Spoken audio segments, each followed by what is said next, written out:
Hi, I'm Reva with Quality Sewing and Vacuum, and today I want to go over a really fun foot that you will want to have to use with your serger. This is the Ovation serger, and this foot we're going to talk about today is the Ruffler.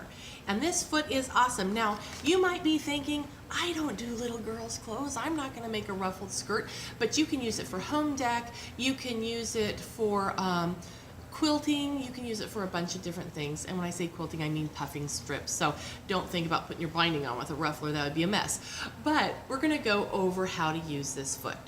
So this is the ruffling foot. You may have received one when you got your Ovation, or you may have purchased one, or maybe you just need to go get one. But how this works is that there is a little spring that will divide the fabric you want to be gathered on the bottom with the fabric that you want it attached to on the top.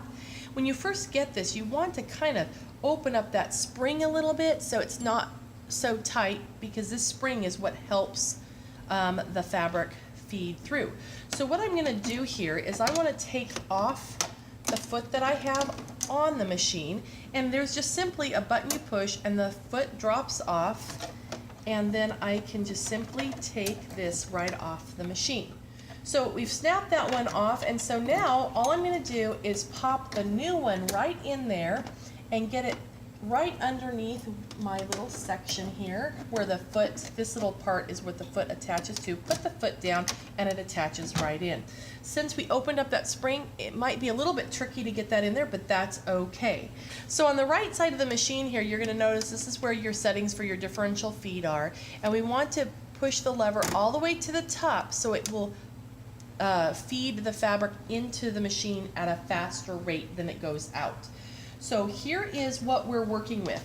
I have one piece of fabric that is the length that I want it to be. So if I was making a skirt, this would be the size of the hips, the circumference of your hips, and then the ruffle piece is actually twice as long as the fabric piece.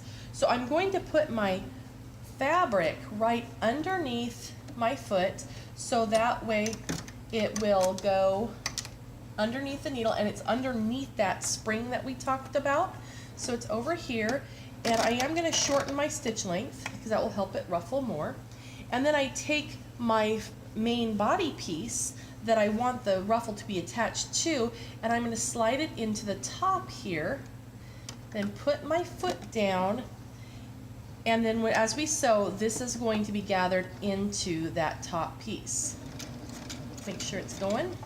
Now now that I have a few stitches to secure it, I just want to get my fabric all organized, and then off we go. Okay, so you can see now that we've attached the ruffle to the main body piece. We've trimmed and we've serged all at the same time, and look at that great ruffle. How easy is that?